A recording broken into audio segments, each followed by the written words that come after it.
Hi hello everyone, welcome to our channel metro spices. ഇന്ന് നമ്മളിവിടെ തയ്യാറാക്കാൻ പോകുന്നത് എല്ലാവർക്കും ഇഷ്ടമുള്ള ഒരു ഉള്ളിത്തീയലാണ്. അപ്പോൾ നമുക്ക് വീഡിയോയിലേക്ക് പോയാലോ. എല്ലാവർക്കും ഇഷ്ടമുള്ള റെസിപ്പിയാണ് ഉള്ളിത്തീയൽ. ഉള്ളിത്തീയൽ മാത്രം മതി നമുക്ക് ചോറ് കഴിക്കാനല്ലേ. അപ്പം ഞാനിപ്പം ഈ ഉള്ളിത്തീയൽ തയ്യാറാക്കാനായിട്ടൊരു 15ഓളം ചെറിയ ഉള്ളി എടുത്തിട്ടുണ്ട്. ആ ചെറിയ ഉള്ളിനെ ഇതുപോലെ ചെറുതായിട്ട് കട്ട് ചെയ്ത് വെച്ചിട്ടുണ്ട്.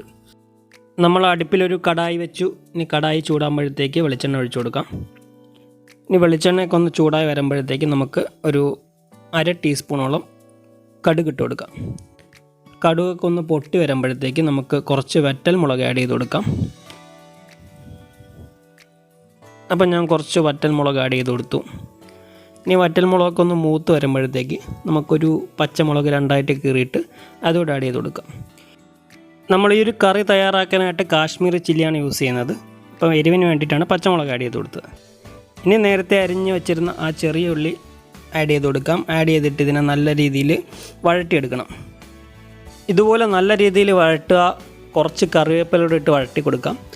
അപ്പം കുറച്ച് കറിവേപ്പിലൂടെ ഇട്ട് ഞാൻ വഴറ്റി കൊടുക്കുന്നുണ്ട്. തീ ഇപ്പം ലോ ഫ്ലെയിമിലാണ് വച്ചിരിക്കുന്നത്.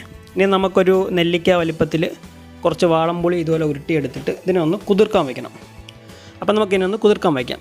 ആ സമയം നമുക്ക് മറ്റു കാര്യങ്ങൾ ചെയ്യാം. ഇനി നമ്മൾ ഉള്ളിയൊക്കെ നല്ലപോലെ വഴണ്ടതിന് ശേഷം നമുക്കൊരു 1/2 ടീസ്പൂൺ മഞ്ഞൾപ്പൊടി ആഡ് ചെയ്ത് കൊടുക്കാം. അതിനുശേഷം ആവശ്യത്തിന് ഉപ്പിട്ട് കൊടുക്കാം. അപ്പം ഞാൻ ആവശ്യത്തിന് ഉപ്പ് ഇതിലൂടെ ആഡ് ചെയ്യണം. നേരത്തെ ഉള്ളി വാട്ടാനായിട്ട് ഉപ്പ് ആഡ് ചെയ്തിട്ടില്ല. എന്നിട്ട് നമുക്ക് ഇതിൻ്റെ പച്ചമണം മാറുന്ന പോലെ നല്ലപോലെ ഒന്ന് വഴട്ടാം. അപ്പം നമ്മൾ കുതിർക്കാൻ വെച്ച പുളിയൊക്കെ കുതിർന്ന് കാണും. നമുക്കിനി ആ പുളിവെള്ളം ഇതിലോട്ട് ആഡ് ചെയ്ത് കൊടുത്തൊന്ന് തിളപ്പിക്കാൻ വയ്ക്കാം.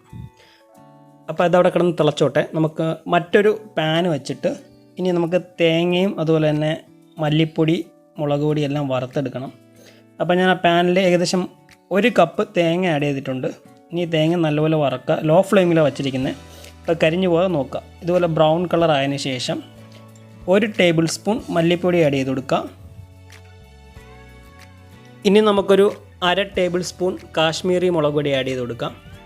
ഇനി ഇത് രണ്ടും കൂടെ നല്ല രീതിയിൽ നിന്ന് ഇളക്കി യോജിപ്പിച്ച് കുറച്ചുകൂടെ ബ്രൗൺ കളർ ആകുന്നവരെ ഇതുപോലെ നമുക്ക് ഇളക്കി എടുക്കാം. അപ്പോൾ നമ്മളെ തേങ്ങയൊക്കെ നല്ല രീതിയിൽ ബ്രൗൺ കളറായി കിട്ടിയിട്ടുണ്ട്. ഇനി നമുക്കിതിനൊന്ന് മിക്സിയിലെ ജാറിലിട്ട് അരച്ചെടുക്കാം തണുത്തതിന് ശേഷം. ഇനി നമുക്ക് ഈ അരച്ചെടുത്ത അരപ്പ് നേരത്തെ പുളിവെള്ളമൊക്കെ ചേർത്തിട്ട് തിളപ്പിക്കാൻ വെച്ചിരുന്ന കടായിലോട്ട് ആഡ് ചെയ്ത് കൊടുക്കാം. ഇന്ന് ആഡ് ചെയ്തതിന് ശേഷം നല്ല രീതിയിൽ ഇളക്കിയെടുക്കണം. പിന്നെ ശ്രദ്ധിക്കേണ്ടത് ഉപ്പുണ്ടാകുന്ന നോക്കുക. ഉപ്പ് കുറവായിട്ട് തോന്നുകയാണെങ്കിൽ ഉപ്പ് ആഡ് ചെയ്ത് കൊടുക്കുക. പിന്നെ നിങ്ങൾക്ക് ഇതിനെ വേണമെങ്കിൽ കുറച്ചുകൂടെ ഒന്ന് വറ്റിച്ചെടുക്കാം. ഞാനിപ്പോൾ ഇച്ചിരി വെള്ളം പോലെയാണ് ഉണ്ടാക്കിയിരിക്കുന്നത്. അപ്പം കുറച്ചുകൂടെ ഒന്ന് തിളപ്പിക്കുകയാണെങ്കിൽ വറ്റിച്ചെടുക്കാൻ പറ്റും. പിന്നെ ആവശ്യത്തിന് ഉപ്പ് കൂടെ ആഡ് ചെയ്ത് കൊടുത്തു. ഇനി നമുക്ക് കുറച്ച് കുരുമുളക് പൊടി കൂടെ ആഡ് ചെയ്ത് കൊടുക്കാനായിട്ടുണ്ട്. അപ്പോൾ ഞാനൊരു 1/2 ടീസ്പൂൺ കുരുമുളക് പൊടി കൂടെ ആഡ് ചെയ്തിട്ട് നല്ല രീതിയിലൊന്ന് ഇളക്കി യോജിപ്പിക്കണം. ഇളക്കി യോജിപ്പിച്ചിട്ട് ഒന്നുകൂടെ ഒന്ന് വറ്റിച്ചെടുക്കുക. ഉള്ളിത്തീയലിവിടെ റെഡി ആയിട്ടുണ്ട്. നമുക്കിനി ഇതൊന്ന് അടുപ്പിൽ നിന്ന് മാറ്റാം. അടുപ്പിൽ നിന്ന് മാറ്റിയിട്ട് കുറച്ച് കറിവേപ്പിലൊക്കെ ഇട്ടൊന്ന് ഡെക്കറേറ്റ് ചെയ്തെടുക്കാം.